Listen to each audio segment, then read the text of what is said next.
times and credits. Welcome to the weekend. It starts right here, right now with Maina Kageni in the morning. And the big show is going down tomorrow at the Carnival Grounds. Dru Hill live in concert in Nairobi.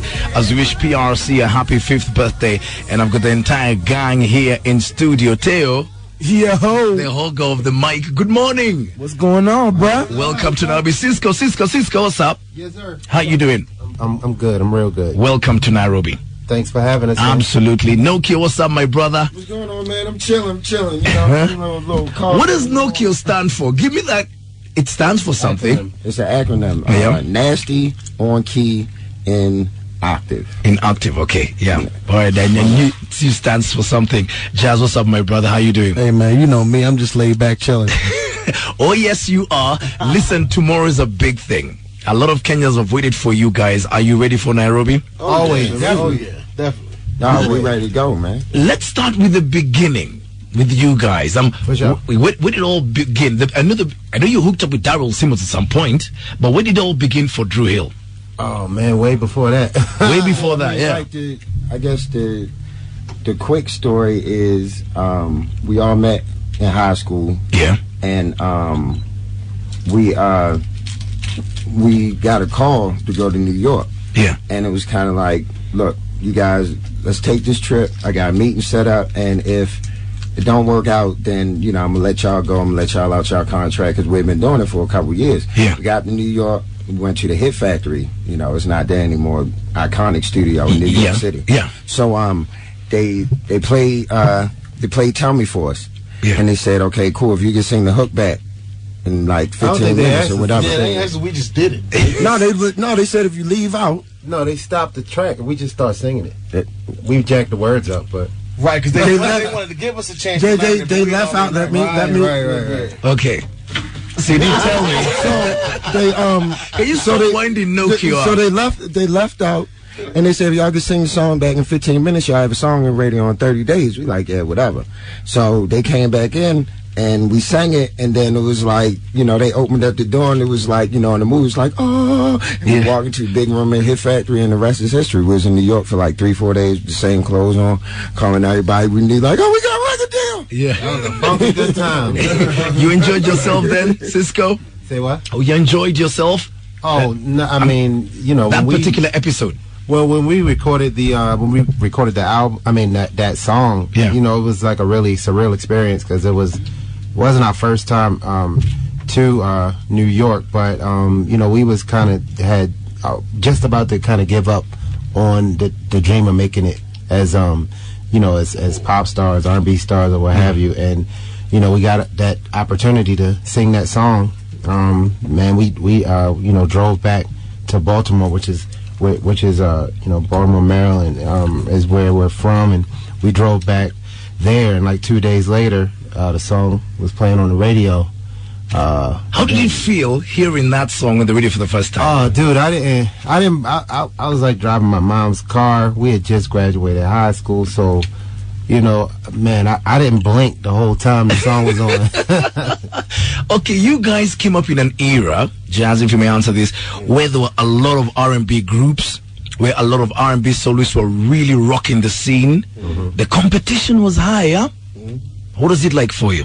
Well, I think, you know, like you said, it was a very rich era. So even though the competition may have been in many, we weren't really, we didn't feel threatened, because we kind of like studied a lot of different, you know, singers and different groups and stuff like that. Yeah. And then we had a style of our own, you know, so we had a plethora of different things to pull from, and we were just happy just to actually really make it and be on the radio at that point in time, you know what I mean? So we never really felt threatened, because we kind of was always innovative with our style. Yeah. Like even when we came out, I think they kind of like compared us to a few groups, but then as we kept going, the comparison stopped. They stopped out. That's true. I never knew you felt like that, because I was worried. Oh, you were? We came out because what were you worried about? Well, I was worried when we came out, because all of the competition that was out at the time was just always having like all of these features on their records. Oh, features, okay. And you know, we came out, us and 112 came out at the same time. Yeah. And you know, on their first single, they had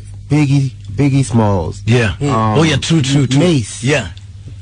P. Diddy. Yeah. They're in the middle of Times Square. Yeah. and we had Tell Me, and it was just us. Yeah. From Baltimore. Yes. You know so you were worried. So initially I was, because I was like, in the entertainment industry, the word business is bigger than the word music. True. So a lot of times the business side of what they had going on had all the lights and bells and whistles. Yeah. Everybody, they had this New York backing. Yeah. They got like all of these popular artists on their, first single, and we just some kids from Baltimore jumping up and down. Okay, You know what I mean? 20 years later, Dru Hill is still there. What's the secret to your longevity? Hits. Platinum hits. And staying together, it's Oh yeah.